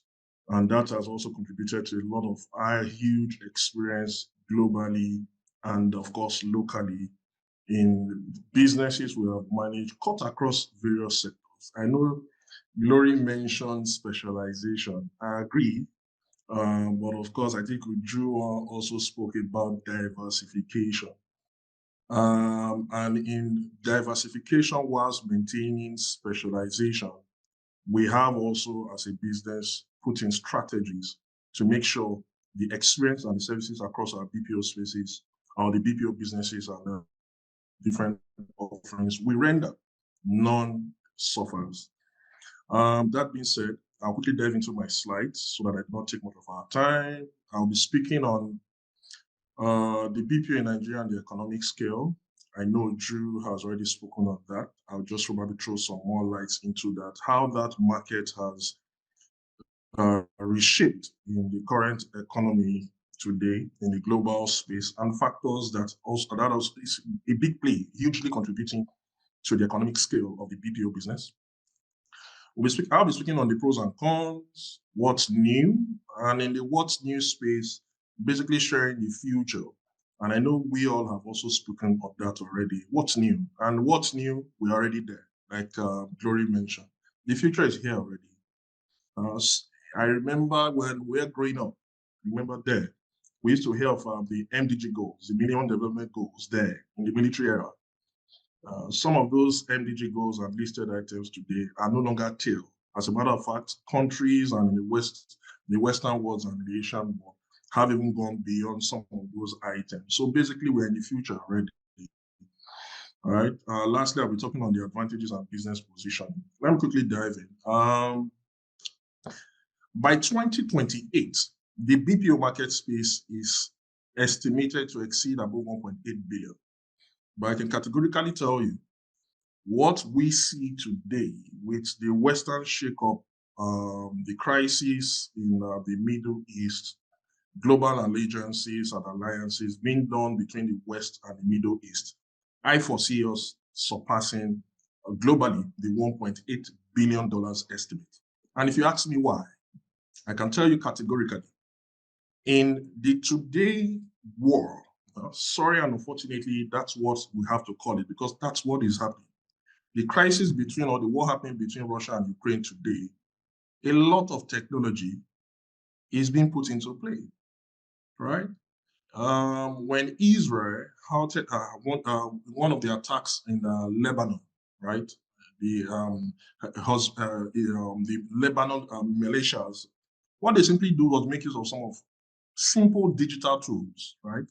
And they were armed and used up as weapons. And that's because of the power of AI. So right now we're transcending from the traditional weaponry, armory, heavy machines, and now transcending into technology being weaponized and being used as tools of war. That's one. And that is creating an economic space, a lot of technology and a lot of driven activity within that space to make that happen. Let's look at the economic space as well. When Trump came in, right, I think we're all aware what he did, right? The economic war, where he started slamming sanctions on the global scale to Asia and the Western world, right? Some of the countries he had to take back to the table where you see the negotiations. Let's also go back to Ukraine. A major element of export from Ukraine are basically elements that are being used for technological and chip production in the US. And this speaks into the robotics, AI tools, technology being developed just to increase their commerce and also own the commercial space in the global space. So I foresee the 1.8 billion, right, being exceeded. And trust me, Asia is not giving up. China is not giving up. India is not giving up, because if you look into what they have done or what they are doing, and which is an opportunity for us as we progress in the slides, which we must do from the government and the political will, is that we must put in a plan, put in strategies, put in hubs, right? Our educational infusion, skill in development, in how we improve on our technology and our AI development. Quickly moving on to the next slide, the pros and cons. We already mentioned some of the things around this. I wouldn't want to bore us. Advantages, which includes the low cost of value creation. I would say value creation, low cost of employees we have here in Nigeria. That has given us an advantage as a major BPO player. The skilled talent pool, trust me, just like Ruth mentioned, right? We are no longer having to deal with the Gen Z era. Now we are dealing with the Gen Alphas. And these guys are smart, very smart, right? So it's creating a large pool for us. And of course, that also gives us the advantage of our English-speaking proficiency, right? Because we're colonized by the Britons, it gives us an advantage in our English speaking and writing. And that has become a BPO advantage for us to also sell and outsource to the global space. Strategic location, like we've already mentioned, and of course, government support. We'll get a lot of that. So if you look at the new tax regime that is taking effect from 1st of January, right? Tax waivers. Someone mentioned about the free trade zone. I think Uju mentioned that these are some of the government supports we enjoy that gives us as a country the opportunity as an advantage. Opportunities also includes the IT infrastructure, customer. We are very, very sentimental people as Nigerians. I know there was a question Yemi asked, what makes us peculiar? Yeah, as Nigerians, apart from the fact that, yes, our tenacity, drive for excellence is very high. We are very emotional people. We are social people. If you go to the West, any Nigerian is easily identified because we know how to emotionally appeal to the next person. And that speaks to the experience. That gives us an advantage, right? The remote productivity and of course tech hubs are huge opportunities we already have and we are hiding, so that gives us an advantage. Challenges, infrastructure. We need not repeat itself, right? Even Yemi had to lash out a couple of times, right? These are all infrastructural challenges. But yes, are we improving? Yes, we are improving, right? A lot is being done. The power grid generation Nigeria for the country, right, nationally increased from 3,000 megawatts or 2 to 3,000 megawatts. Right now, the figure is above 5,000. Yeah, a lot is being done. But again, more can be done. And that speaks to the last, which is, of course, fluctuating government policies. Because of the inconsistencies in our policies, right, the will sometimes gets diluted. We tend to enjoy a very fantastic handshake with the West, right? Development, infrastructure, technology efficiency. You agree with me that in the immigration ministry today, everything is going digital, right? Because what the government today has done is bringing people who key and aligns with the digitalization strategy of meeting the global demand and need in some of these processes rather than having to deal with manual. I remember when I needed to get my first passport then, I practically spent 3 months. And trust me, I paid express. But today you can sit at the comfort of your home. Government policies have changed that. And of course, you can get your passport even within 24 hours, interviews done, and that's fast tracked. So these are some of the challenges. I'll quickly run through. Like I said, some of these things we've already addressed. Looking at the opportunities and, of course, the competitive advantage, it's nothing different from the digital transformation. It's huge. It's huge. The power of AI. Today, I was listening to a global recruiter, right, for one of the major companies on LinkedIn. He says today, every recruiter and every HR wants to recruit a resource that knows how to make use or how to utilize an AI tool. So I'm not saying you have to be excellent, but I'm saying, how are you able to make use of the tools that are made available or the global tools that are available there in the space today?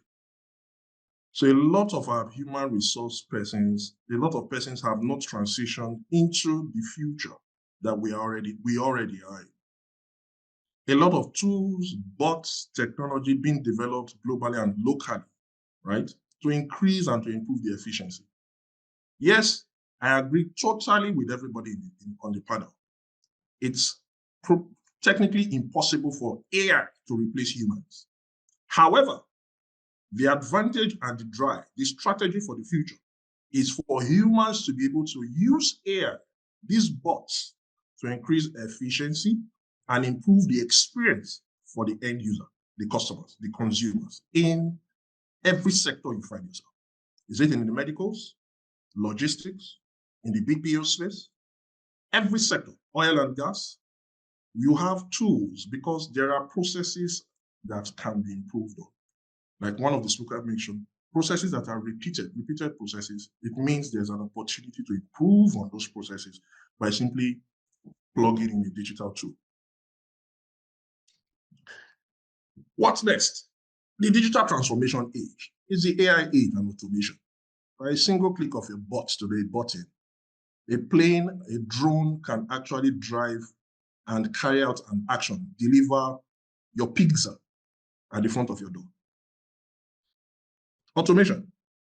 We have cars moving today in the US without drivers. Automation, AI and automation.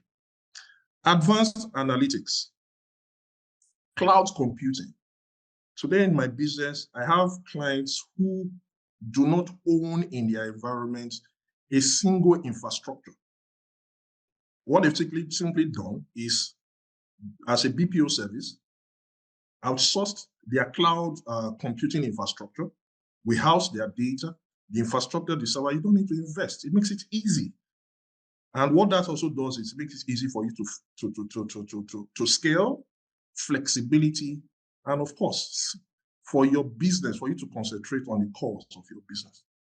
Globalization and talent acquisition, remote work, virtual assistants. Pre-COVID, I remember I was still in the I was still in Microsoft then. I remember when Teams came out, Teams could only accommodate 50 persons at a time. The 51st person would be lashed out on Teams. But when COVID hit the world there in 2019 to 2020, right? That application had to be expanded that as we speak today, you have University of Teams, meaning a university can actually host a course, career, anything on Teams. It could actually host above 5,000 users in a single interaction. Scaling, globalization, virtual assistants, virtual schools. Someone could actually sit in his own convenience and do the job of a global company sitting in Asia. Because what has happened is you have VPN tunnels that gives you access to the files, the information, the environment of the organization you are representing, and can actually service the customers of that business, right?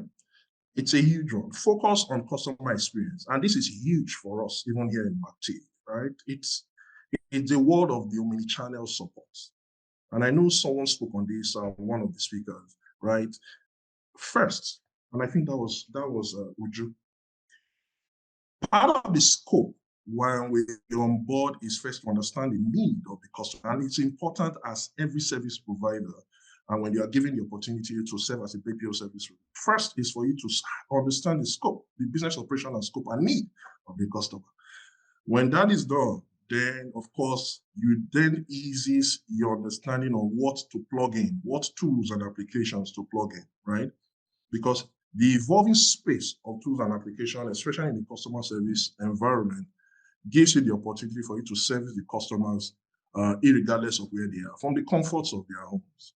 I remember then a lot of us, if you have an issue with your bank, you'll be compelled to walk up to the front of the counter to resolve your issue.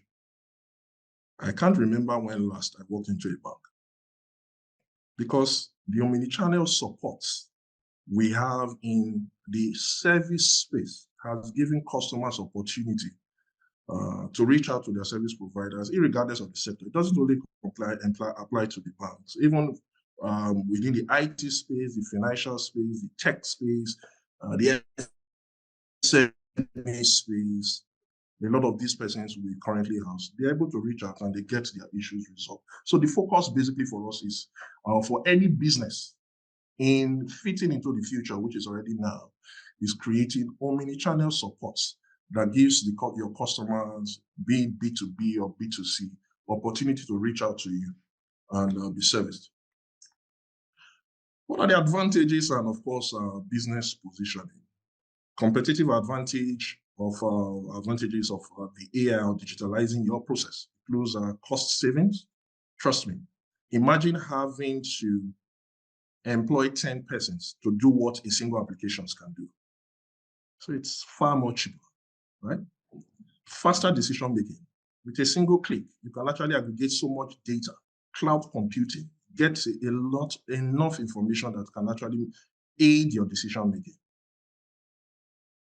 It's a competitive edge. Job opportunities. You have people today doing so many roles that we never knew in the 10 years back, right? I'm sure in the 1990s, if you told somebody there was going to be a role like virtual assistant, what's that all about, right?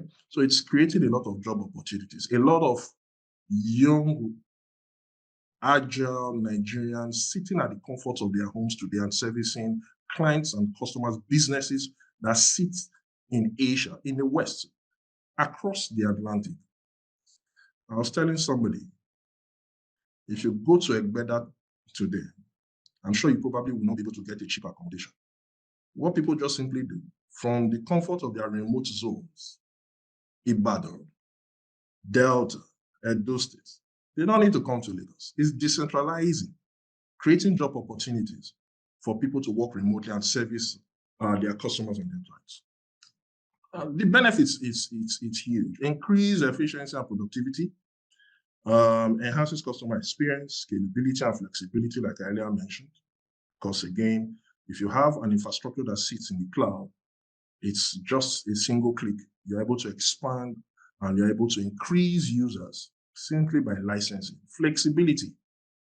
You're able to meet and design, restrict such applications or tools to meet the need of the clients. It's easily scalable and flexible to align or to adapt into the client's needs. What's next? I tag it as intelligent BPO, right? Being first, what's next? But I also want to target or